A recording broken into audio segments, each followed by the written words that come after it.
A very pleasant good morning, dear readers. Welcome back to my channel, English Mentor. Today, we're going to analyze the editorial of 10th of July. So let us start this editorial in detail. The title of this editorial is Undead Section. देखो, undead का मतलब जो होता है, जिसको आप बोल सकते हो exanimate. Exanimate का मतलब होता है inactive. मतलब जो कि बिल्कुल निष्क्रिय पड़ा है या inactive हो गया है. Section on section 66A of IT act. तो हमारा सुप्रीम कोर्ट ने, हमारे जो उच्च न्यायालय है, उसने 6 साल पहले अगर बात की जाए तो 66A जो कि एक सेक्शन है हमारे कॉन्स्टिट्यूशन के अंदर, जिसके तहत क्या सजा का प्रावधान है कि अगर कोई भी सेंडर अगर एक मिसकम्युनिकेशन करता है, हैट्रेड फैलाता है या फिर एनिमिटी फैलाता है या डिफेमेशन करता है, तो इस तरह की जब चीजें रिसीवर के लिए ऑनलाइन प्लेटफॉर्म पे करता है तो 66A के तहत उसके लिए सजा का प्रावधान है। तो सुप्रीम कोर्ट ने इस बात को देखा कि कहीं ना कहीं इस जो सेक्शन 66A है इसका मिसयूज किया जाता है। हालांकि इस सेक्शन को 66A की मैं बात करता हूं तो 6 साल पहले इसको स्ट्रक डाउन कर दिया गया था, इसको इनवैलिडेट कर दिया गया था, लेकिन उसके बावजूद भी आज भी 66A को पुलिस और जो लोअर कोर्ट हाउसेस हैं वो आज भी इस सेक्शन को यूज करते हैं और इसका कहीं ना कहीं यूज नहीं बल्कि इसका मिस यूज किया जाता है। इसी पर्टिकुलर इश्यू को हम इस एडिटोरियल में आज डिस्कस करने वाले हैं। So let us start this editorial in detail. देखो टाइटल दिया है अनडेड सेक्शन, मतलब एक ऐसा सेक्शन जिसको ऑलरेडी इनएक्टिव कर दिया गया है, जिसको इनवैलिडेट कर दिया गया है।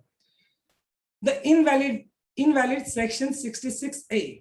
तो ये जो सेक्शन 66A है इसको क्या कर दिया गया है, इनवैलिड कर दिया गया है, अवैध घोषित कर दिया गया है। इज ऑफन इन्वॉक्ड का मतलब हो गया इंपोज करना।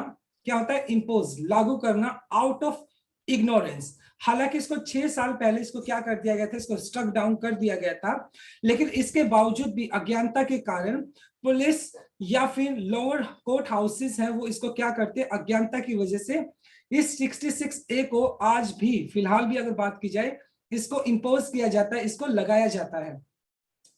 But it serves as a tool of harassment. मतलब इस 66A के तहत अगर बात की जाए इसके फायदे कम, बल्कि इस 66A को इसका मिसयूज करके एक हैरेसमेंट टूल की तरह इससे उत्पीड़न किया जाता है, इससे एक्सप्लॉइट किया जाता है, जिसके खिलाफ ये चार्जेस लगाए जाते हैं उसका हैरेसमेंट किया जाता है, उसको एक्सप्लॉइट किया जाता है, उसका शोषण किया जाता है। It is quite disgusting. It is quite disgusting. का मतलब, डिस्कंटिंग का मतलब हो गया डिस्कंफर्टिंग, मतलब जो कि आपके लिए क्या करता है, एक तरह से चिंताजनक कह सकते हो। ये बहुत ही चिंताजनक बात है that the supreme court has been informed, कि सुप्रीम कोर्ट को इन्फॉर्म किया गया है फॉर सेकेंड टाइम, 2 बार इन ए 2 years, यानी 2 साल में सुप्रीम कोर्ट को 2 बार इस बात के लिए इन्फॉर्म कर दिया गया है that section 66A of IT act, जो हमारा आईटी एक्ट है उसके अंदर एक सेक्शन है 66A, उसके रिगार्डिंग सुप्रीम कोर्ट को 2 बार क्या कर दिया गया, इन्फॉर्म कर दिया गया है, विच वो स्ट्रक डाउन, जिसको गिरा दिया गया था। स्ट्रक डाउन का मतलब हो गया कोलैप्स, ढह जाना या गिरा देना, एज अनकॉन्स्टिट्यूशनल 6 years अगो। और ये जो 66A था इसको क्या घोषित किया गया था, ये अनकॉन्स्टिट्यूशनल है, यानी नॉट स्टैच्यूरी, अवैधानिक है। ओके, तो ये जो 66A है इसको 6 साल पहले स्ट्रक डाउन कर दिया गया था। और क्यों? क्योंकि इस 66A को अनकॉन्स्टिट्यूशनल माना गया था, असंवैधानिक माना गया था, क्योंकि इसका मिसयूज किया जाता था कहीं ना कहीं। तो इसको स्ट्रक डाउन कर दिया गया था, इसको कोलैप्स कर दिया गया था, इसको हटा दिया गया था, इसको इनवैलिडेट कर दिया गया था। Is still being involved. हालांकि सुप्रीम कोर्ट ने इसको क्या कर दिया था, इनवैलिडेट कर दिया था, इज स्टिल इन्वॉल्व्ड, लेकिन इसके बावजूद भी अभी भी स्टिल बीइंग इन्वॉल्व्ड। इन्वॉल्व्ड का मतलब लगाना, इंपोज करना, by the police and in some trial courts. मतलब जो लोअर हाउसेस हैं, लोअर कोर्ट्स हैं और जो पुलिस है, अभी भी आउट ऑफ इग्नोरेंस, अज्ञानता की वजह से हालांकि 66A को 6 साल पहले स्ट्रक डाउन कर दिया गया था, लेकिन उसके बावजूद भी हाल फिलहाल भी इसको क्या किया जाता है, इसको लगाया जाता है। इस एक्ट के तहत इस एक्ट को इंपोज किया जाता है, इसको आरोप लगाए जाते हैं। वन कैन सी, कोई भी देख सकता है। Why the court deemed, deemed का मतलब हो गया यहां पर व्यूड, देखना। It a shocking state of affair, तो कोई भी इस बात को देख सकता है कि मतलब ये जो 66A का लगाया जाना है, सुप्रीम कोर्ट ने इसको शॉकिंग स्टेट ऑफ अफेयर मतलब एक ऐसे काम की तरह लिया जिसने उसको चौंका दिया है। क्योंकि हालांकि इसको 6 साल पहले इसको स्टक डाउन कर दिया था, लेकिन इसके बावजूद भी इसको अभी भी इंपोज किया जाता है। तो सुप्रीम कोर्ट के लिए ये एक शॉकिंग स्टेट ऑफ अफेयर है, एक ऐसा काम है जिसने उसको शॉक कर दिया, हैरान कर दिया। When a petition, petition का मतलब हो गया प्ली, याचिका, by the people union of for civil liberties, PUCL, इसका फुल फॉर्म हो गया PUCL, और इसको फुल फॉर्म में बोलेंगे the people's union for civil liberties. ये एक ऑर्गेनाइजेशन है।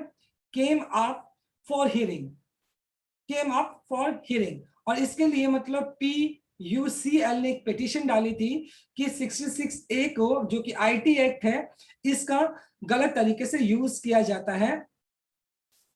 सेक्शन 66A IT एक्ट जो है made messages deemed by the police to be offensive और मीनिंग टू एनीवन।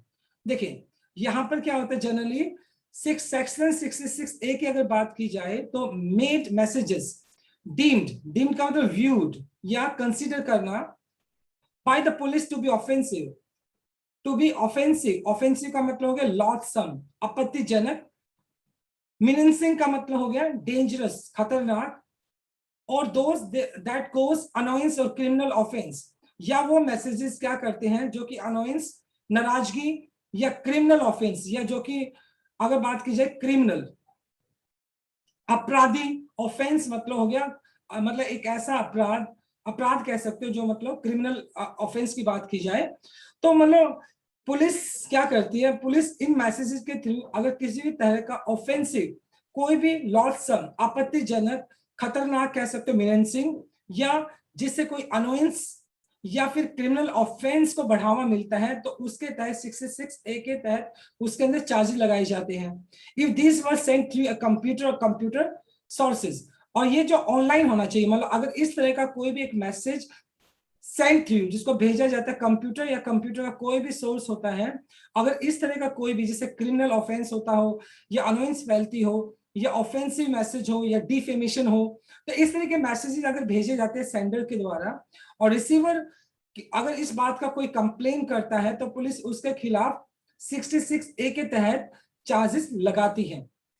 लेकिन इस 66A के इसको मिसयूज बहुत किया जाता है, कहीं ना कहीं पुलिस इसका मिसयूज करती है, और जो सेंडर होता है उसको एक फ्रीडम ऑफ स्पीच जो मिला होता है उसके, हालांकि उसको फ्रीडम ऑफ स्पीच को भी क्या करता है, उसको बैन करता है, उसको फ्रीडम ऑफ स्पीच को भी क्या करता है, उसको बोलने का हक भी खत्म करता है।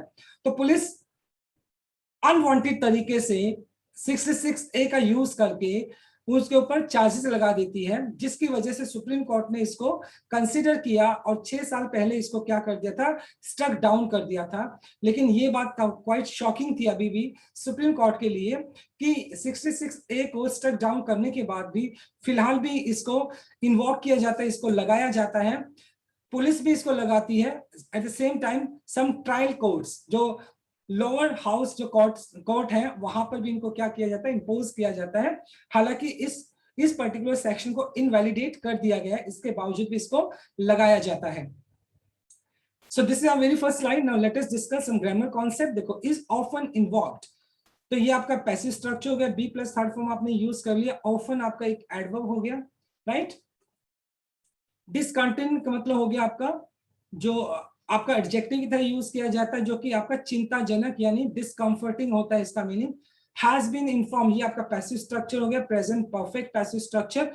हैज के बाद आपने बी का थर्ड फॉर्म बीन यूज कर लिया, और इसके बाद भी आपने थर्ड फॉर्म यूज कर लिया जो कि पैसिव स्ट्रक्चर है।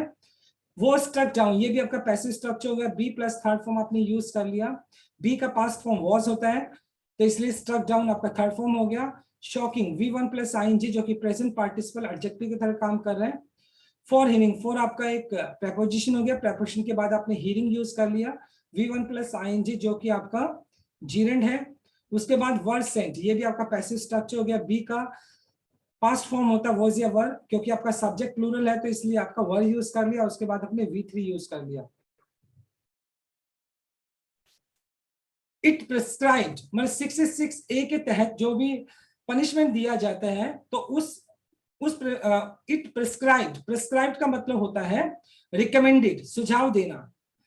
अ prison jail term of up to 3 years on conviction, conviction का मतलब होता है on being declared, on being declared crime, मतलब जब क्राइम डिक्लेयर हो जाता, अपराध डिक्लेयर हो जाता है तो 66A के तहत 3 साल का प्रावधान है। किस चीज का? जेल का। 3 साल तक उसको जेल में रखा जा सकता है।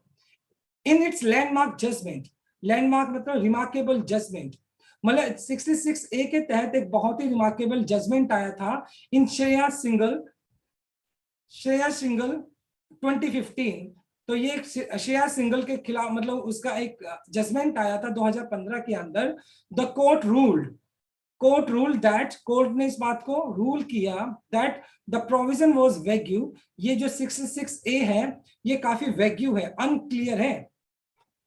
ये जो 66A IT act 66A IT act है ये काफी वैग्यू है, अनक्लियर है एंड वायलेटेड, वायलेट का मतलब ब्रीच करना, उल्लंघन करना द फ्रीडम ऑफ स्पीच। और इससे क्या होता है, जो एक आम आदमी का जो एक फ्रीडम ऑफ स्पीच जो कि हमारा कॉन्स्टिट्यूशन हमें देता है उसका उल्लंघन होता है। It was so broadly defined, क्योंकि इसको बहुत ज्यादा डिफाइन किया गया है, मतलब 66A को बहुत ज्यादा ब्रॉडली डिफाइन किया गया है। अगर आप कुछ भी शब्द भी बोलेंगे तो डेफिनेटली हो सकता है वो 66A के तहत उसके अंदर चार्जेस लगा दिए जाए, तो इसको बहुत ज्यादा डिफाइन किया गया है। That it took into the SVEEP protected speech also, मतलब इसके अंदर इट टुक इनटू, अगर आपने कोई प्रोटेक्टेड, अगर आपने मतलब बहुत केयरफुल तरीके से अगर कोई स्पीच बोली है तो उसको भी इसके अंदर इंक्लूड किया जा सकता है। देयरफॉर, इस वजह से upset the balance between the exercise of free speech, और इस वजह से ये जो 66A है वो क्या करता है, वो अपसेट कर देता है, डिस्टर्ब कर देता है the exercise of free speech right and the imposition of reasonable restrictions on it.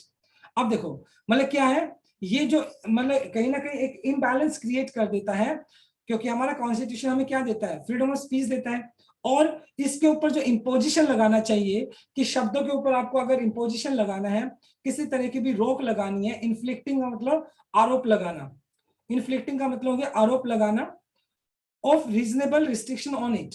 देखो दो चीजें होगी कि एक तो आपको फ्रीडम ऑफ स्पीच का अधिकार है, आप अपनी अभिव्यक्ति कर सकते हो, आप अपने हिसाब से बोल सकते हो। Eight the same time 66A के तहत मतलब इसके खिलाफ जो आरोप लगाए जाते हैं उनको रिस्ट्रिक्ट करने के अंदर, तो उसके अंदर कहीं ना कहीं ये क्या है, ये अपसेट कर देता बैलेंस को। ये बात क्लियरली डिफाइन नहीं है किस चीज को 66A के तहत रखा जाएगा और किस चीज 66A के बाहर आएगी। तो ये जो बैलेंस होना चाहिए वो बैलेंस कहीं ना कहीं दिखाई नहीं पड़ता है, तो इस वजह से 66A को कहीं ना कहीं मिस यूज किया जाता है। और इसी बात को ध्यान में रखते हुए सुप्रीम कोर्ट ने इसको वैग्यू बोला कि ये वैग्यू है और बहुत ज्यादा क्या करता है, ये वायलेट करता है जो फ्रीडम ऑफ स्पीच को। और इसी बात को ध्यान में रखते हुए 6 साल पहले इसको क्या कर दिया गया था, इसको इनवैलिडेट कर दिया गया था, इसको स्ट्रक डाउन कर दिया गया था। इन जनवरी 2019 के अंदर to the court attention was drawn to the same problem. 2019 के अंदर भी सुप्रीम कोर्ट का जो अटेंशन इसकी तरफ खींचा गया था, प्रॉब्लम ऑफ इनवैलिडेटेड, अब यहाँ पे इनवैलिडेटेड मतलब अवैध कह सकते हो, nullified provision being used by the police. 66A का यूज करके पुलिस ने क्या किया था, registered cases based on complaints, जो कंप्लेन पुलिस को मिली थी उस कंप्लेन के आधार पर पुलिस ने क्या किया, 66A जो कि इनवैलिडेट प्रोविजन था, जो अब जिसको आप अवैध प्रोविजन था, उसके तहत पुलिस ने क्या किया था, कंप्लेन के आधार पर कुछ केस रजिस्टर किए थे। हालांकि इसको स्ट्रक डाउन कर दिया गया था, लेकिन उसके बावजूद भी पुलिस ने इस 66A का यूज किया। Not much seems to have change since then, मतलब तब से लेकर जब से इसको स्ट्रक डाउन किया गया था, किसको, 66A को, तब से लेकर अभी तक not much seems to have change, मतलब कुछ ज्यादा चेंज दिखाई नहीं पड़ता है। अभी भी इसको अभी भी यूज किया जाता रहा है, किसको, 66A को। And it is quite surprising, और ये बहुत ही शॉकिंग है, आश्चर्यजनक है, that the police headquarters and prosecutors, prosecutors कौन हो गया, अक्यूजर्स, जो अभियोक्ता कह सकते हो, जो कि केसेस लगाते हैं, और जो पुलिस हेडक्वार्टर्स है इन द वेरियस स्टेट्स, अलग अलग स्टेट्स के अंदर, had not been disseminated. Disseminated का मतलब cause to become widely known, cause to become widely known to the effect of court ruling among officers manning police station। Manning का मतलब यहाँ पे गार्डिंग हो गया। तो हालांकि ये बात बहुत सरप्राइजिंग है कि सुप्रीम कोर्ट ने ये जो अपना जजमेंट दिया था, जिसके अंदर 66A को इनवैलिडेट कर दिया था, नलीफाई कर दिया था, लेकिन उसके बावजूद भी इसमें कोई ज्यादा चेंजेस दिखाई नहीं पड़े हैं। तब से लेकर आज तक भी 66A को अभी तक लगाया जाता रहा है। इट इज क्वाइट सरप्राइजिंग, और ये बहुत ही आश्चर्यजनक बात है। क्या पुलिस हेडक्वार्टर्स को ले लो या प्रोसिक्यूटर्स जो अभियोक्ता है जो कि केसेस को लगाते हैं, हैड नॉट डिसमिनेटेड। डिसमिनेटेड का मतलब इसको वाइडली, मतलब इसका जो वाइडली इफेक्ट है उसने स्प्रेड नहीं किया। स्प्रेड का मतलब यहाँ पर फैलाव करना, ओके। तो ये जो हेडक्वार्टर्स है, प्रोसिक्यूटर्स है, इन्होंने क्या नहीं किया है, जो कोर्ट का जो रूलिंग था, कोर्ट का जो जजमेंट था, उसको स्प्रेड नहीं किया है। किन के बीच में, जो पुलिस स्टेशंस हैं वहां पर। अब ये जो ऑब्वियसली बात है, सुप्रीम कोर्ट ने अपना जजमेंट दिया, तो ये पुलिस हेडक्वार्टर्स और जो प्रोसिक्यूटर्स हैं उनकी ड्यूटी बनती थी कि उनको जो पुलिस ऑफिसर्स है अलग अलग पुलिस स्टेशन से सभी स्टेट्स के अंदर, तो इस बात को स्प्रेड करना चाहिए था, डिसमिनेटेड करना चाहिए था कि ऐसे ऐसे करके 66A को क्या कर दिया गया, स्टक डाउन कर दिया गया है। तो कहीं ना कहीं ये जो पुलिस हेडक्वार्टर्स हैं, जो प्रोसिक्यूटर्स हैं, उन्होंने अपना एक जो रिस्पॉन्सिबिलिटी बनता है सभी ये मैसेज को कन्वे करने का कि 66A को नलीफाई कर दिया गया है, तो उसको बहुत ज्यादा सीरियसली नहीं लिया गया। इसी वजह से अभी तक की अगर बात की जाए तो 66A जो कि जिसको नलीफाई कर दिया गया है, इनवैलिडेट कर दिया गया है, उसके बावजूद भी इसके चार्जेस लगाए जाते रहे हैं। So this is our second slide. Let us discuss some grammar concept. Prescribed आपका V2 हो गया, जो कि पास्ट इंडेफिनाइट है आपका, वो सो ब्रॉडली डिफाइंड, तो ये आपका पैसिव स्ट्रक्चर हो गया। बी प्लस थर्ड फॉर्म आपने यूज कर लिया, डिफाइंड हो गया यहाँ पर V3। सो ब्रॉडली, ब्रॉडली आपका एडवर्ब हो गया, ठीक है। और सो भी क्या आपका, सो भी यहाँ पर एडवर्ब की तरह काम कर रहा है। So it took into sorry between, between देखो जब दो के बीच में आप बिटवीन टू, जब आप दो के बीच में बात करते हो तो बिटवीन यूज करते हैं, मोर देन टू के लिए आप मोर देन टू के लिए आप अमंग यूज कर लेते हैं। Was drawn, be plus third form फिर यहाँ पे यूज कर लिया, जो कि पैसिव स्ट्रक्चर है आपका। टू हैव चेंज, देखो टू हैव आपका इंफिनिटिव हो गया, लेकिन उसके बाद आपको हैव चेंज भी दिया है, तो इंफिनिटिव ये क्या हो गया, परफेक्ट हो गया आपका। Had not disseminated, had not plus V3, had plus V3 आपका पास्ट परफेक्ट हो गया, तो हमने ये पास्ट परफेक्ट स्ट्रक्चर यूज किया है। There were also instances, instances का मतलब होता है एग्जाम्पल्स, उदाहरण। There were also instances of courts framing charges under 66A, मतलब बहुत सारे ऐसे इंसिडेंसेस है, बहुत सारे ऐसे एग्जाम्पल्स है। फ्रेमिंग का मतलब डिजाइन करना, चार्जेस अंडर 66A, मतलब 66A के तहत बहुत सारे ऐसे एग्जाम्पल्स हैं जिसमें कोर्ट ने क्या किए, चार्जेस लगाए हैं, even after lawyers had cited 2015 judgment. हालांकि 2015 के अंदर सुप्रीम कोर्ट ने ये इस बात का जजमेंट दिया था और 66A को क्या कर दिया था, उसको स्टक डाउन कर दिया था। उसके बावजूद भी जो लोअर हाउस कोर्ट्स हैं वहां पर इस तरह के चार्जेस लगाए गए हैं। हालांकि even after lawyers had cited, cited का मतलब हवाला देना, असर्टेड करना, जोर देना। 2015 का जो जजमेंट था सुप्रीम कोर्ट का, उस लॉयर्स ने अक्सर उसका हवाला दिया है, लेकिन उसके बावजूद भी 66A के तहत जो लोअर कोर्ट हाउसेस हैं वो अक्सर इसके चार्जेस लगाते रहे हैं। द PUCL, ये ऑर्गेनाइजेशन हो गया, PUCL has said, और इस ऑर्गेनाइजेशन ने कहा है, as many as 745 cases are still pending in the district courts in 11 states। और 66A की अगर बात की जाए, 66A जिसको नलीफाई कर दिया था, उसके बावजूद भी 745 ऐसे केसेस हैं जो कि 66A के अंडर आते हैं और 11 स्टेट्स के अंदर उनका भी जजमेंट पेंडिंग है। It is not difficult to surmise, surmise का मतलब सस्पेक्ट करना, शंका करना, यानी इस बात में कोई दुविधा नहीं है कि इस बात पे शंका करना that police officers who receive complaints and register them as first information reports may not be aware of the judgment। मतलब अब इस बात को, इस बात की शंका करना बड़ा मुश्किल है कि वो पुलिस ऑफिसर्स जिनको कंप्लेंट्स मिलती है और वो रजिस्टर करते हैं, केस को रजिस्टर करते हैं, फर्स्ट तो पहले FIR वो रजिस्टर करते हैं, मे नॉट बी अवेयर, क्या उन पुलिस ऑफिसर्स को जो सुप्रीम कोर्ट का जो जजमेंट है जो कि 2015 के अंदर आया था जिसमें 66A को नलीफाई कर दिया गया था, क्या वो इस बात से अवेयर नहीं है? इस बात पर विश्वास करना थोड़ा मुश्किल है। दो हालांकि one cannot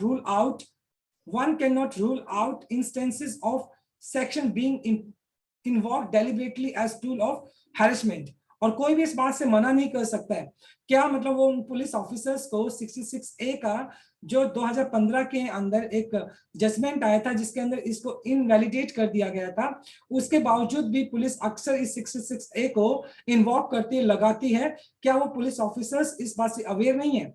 दो हालांकि one cannot rule out instances of section being invoked deliberately as tool of harassment, और इसके बावजूद भी 66A को हालांकि इसको इनवैलिडेट कर दिया गया है, फिर भी इस टूल को, इस सेक्शन को एक एज ए टूल यूज किया जाता है। बीइंग इन्वॉक्ड, इन्वॉक्ड का मतलब यहाँ पे आरोप लगा, इन्वॉक्ड का मतलब यहाँ पर लागू करना, इंपोज करना, डेलिबरेटली का मतलब जानबूझकर, as a tool of harassment, और इसका as a tool of harassment मतलब इसको as a tool of exploitation, जिसके खिलाफ ये चार्जेस लगाए जाते हैं उसको बहुत ज्यादा हैरेस किया जाता है, उसको बहुत ज्यादा शोषित किया जाता है।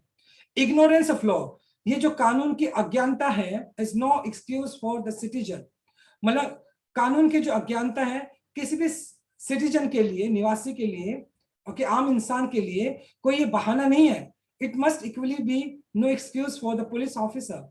अगर कोई भी सिटीजन इस तरह की चीज करता है, मतलब जो ऑफेंस करता है, तो मतलब इग्नोरेंस ऑफ लॉ, मतलब ये जो है, अगर ये बात एक आम इंसान के ऊपर लागू होती है तो ये पुलिस ऑफिसर्स के ऊपर भी लागू होती है, हु इंक्लूड, जो क्या करते हैं, इनवैलिडेटेड सेक्शंस इन FIR, जो 66A जो कि इनवैलिडेट हो चुका है, और अक्सर पुलिस वाले उसको क्या करते हैं, उसको FIR के अंदर उसको इंक्लूड कर लेते हैं, हालांकि इस पर्टिकुलर सेक्शन को इनवैलिडेट कर दिया गया है।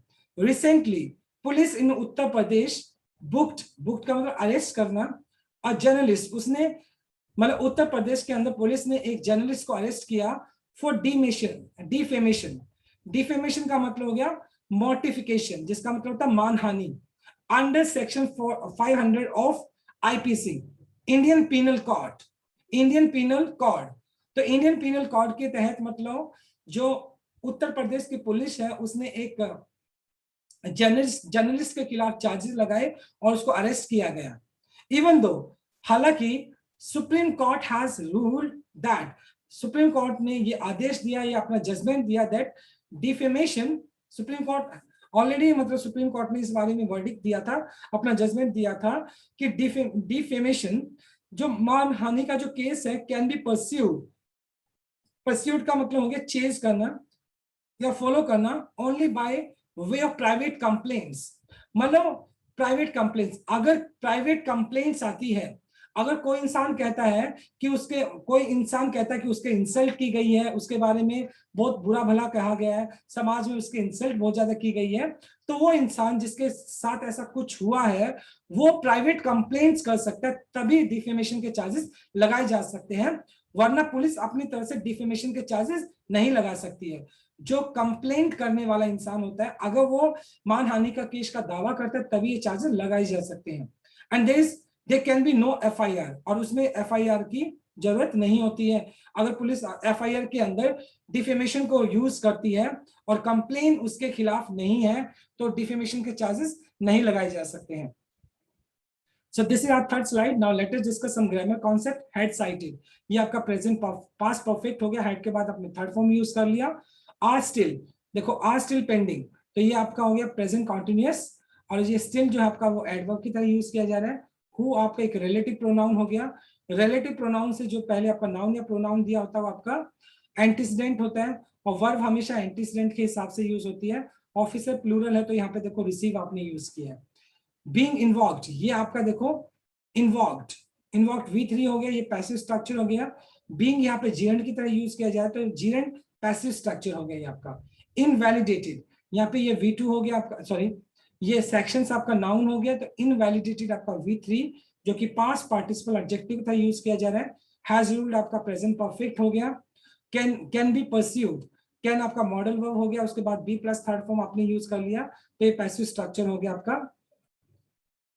द करंट हियरिंग, जो फिलहाल ये जो सुनवाई है, द करंट हियरिंग में रिजल्ट इन डायरेक्शंस, डायरेक्शन का मतलब निर्देश, टू स्टेट्स, वो स्टेट के लिए, पुलिस के लिए एक निर्देश हो सकता है. As well as the court registers, जो कोर्ट लोअर हाउस कोर्ट्स की बात की जा रही है.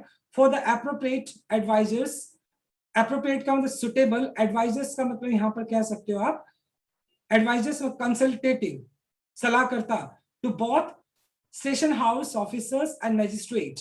देखिए अगर बात की जाए जो अब ये जो हियरिंग है, ये जो सुप्रीम कोर्ट के अंदर जो हियरिंग की जाएगी या जो हियरिंग है, ये क्या रिजल्ट देगी, इससे क्या निष्कर्ष निकल कर आएगा, ये एक निर्देश की तरह होगी किनके लिए, स्टेट्स के लिए, पुलिस के लिए.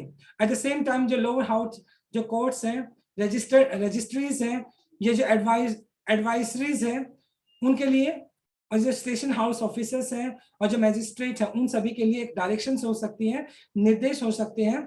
But it is not necessary for those who concern to wait for such orders, और उनको इन ऑर्डर्स का वेट करना कोई जरूरी नहीं है कि कब ये ऑर्डर्स आएंगे, कब हम इस चीज को इंप्लीमेंट करेंगे, ऐसा कोई जरूरी नहीं है.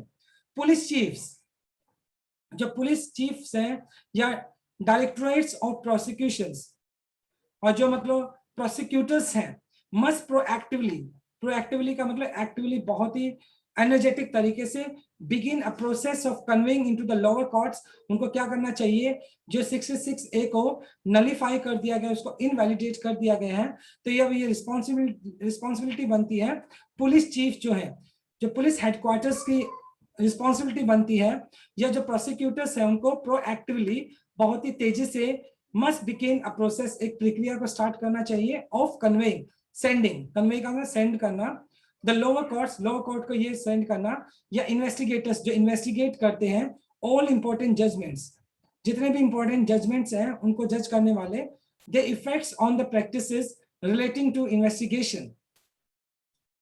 मतलब ये जो अब ये क्या है, पुलिस चीफ है या प्रोसिक्यूटर्स हैं, उनको ये जो मतलब जो सुप्रीम कोर्ट का ये जो जजमेंट है 66A को नलिफाई कर दिया गया है, इनवैलिडेट कर दिया गया है, उस पर्टिकुलर प्रोसेस को जल्दी से जल्दी स्टार्ट करना चाहिए, और ये मैसेज को कन्वे करना चाहिए. Prosecution and framing of charges from time to time, और सिर्फ 66A की बात नहीं की जा रही, बल्कि अगर सुप्रीम कोर्ट की तरफ से किसी पर्टिकुलर सेक्शन को नलिफाई किया जाता है या उसको वैलिडेट किया जाता है, चाहे उसको वैलिडेट किया जाए चाहे उसको नलिफाई किया जाए, तो सुप्रीम कोर्ट की तरफ से कोई भी वर्डिक्ट आता है, किसी पर्टिकुलर सेक्शन को लागू किया जाता है, किसी भी पर्टिकुलर सेक्शन को निष्क्रिय किया जाता है, तो इसको अपडेट किया जाना चाहिए, इसको टाइम टू टाइम क्या होना चाहिए, उसको अपडेट किया जाना चाहिए, पुलिस को भी और लोअर हाउस कोर्ट्स है उनको भी अपडेट किया जाना चाहिए, जिससे कि हमारा जो लॉ एंड ऑर्डर है या जो पर्टिकुलर हमारा कॉन्स्टिट्यूशन के अंदर जो सेक्शंस हैं उनको प्रॉपर तरीके से उनको यूज किया जा सके, और उसका उनको प्रॉपर तरीके से इंप्लीमेंट किया जा सके. तो ये लोअर हाउस जो कोर्ट्स है उनका और पुलिस चीफ्स का ये क्या बनता है, ये उनका एक रिस्पॉन्सिबिलिटी बनता है, उनको टाइम टू टाइम क्या करना चाहिए, ये मैसेज कन्वे करता रहना चाहिए, जिससे कि लॉ एंड ऑर्डर को अच्छे तरीके से हम एस्टेब्लिश कर सके, और इन कॉन्स्टिट्यूशन के जो सेक्शंस हैं इनका प्रॉपर तरीके से यूज किया जा सके. Right, so what a wonderful article this is. So now let us discuss some grammar concept. देखो hearing यहाँ पर हो गया आपका V1 plus ing जो कि gerund की तरह यूज किया जा रहा है यहाँ पर. Concerned हो गया आपका V2 जो कि आपका past indefinite हो गया. मस्ट प्रोएक्टिवली बिगिन, मस्ट आपका मॉडल वर्ब हो गया जो कि स्ट्रॉन्ग ऑब्लिगेशन को दिखाता है, प्रोएक्टिवली आपका एडवर्ब हो गया। टाइम टू टाइम, देखो जब प्रेपोजिशन के बाद, प्रेपोजिशन से पहले और प्रेपोजिशन के बाद सेम नाउन दिए होते हैं तो वो हमेशा सिंगुलर होने चाहिए। तो टाइम टू टाइम, प्रेपोजिशन से पहले और प्रेपोजिशन के बाद अगर सेम नाउन दिए गए होते हैं दे शुड बी सिंगुलर, और वो हमेशा सिंगुलर ही होने चाहिए। तो time to time is the correct answer, right? So my dear readers, this is all about from this article. Thanks for watching this video. Please do like, share, comment, and subscribe to my channel. So tomorrow I'll continue with another article. Till then, bye bye, take care, and have a nice day.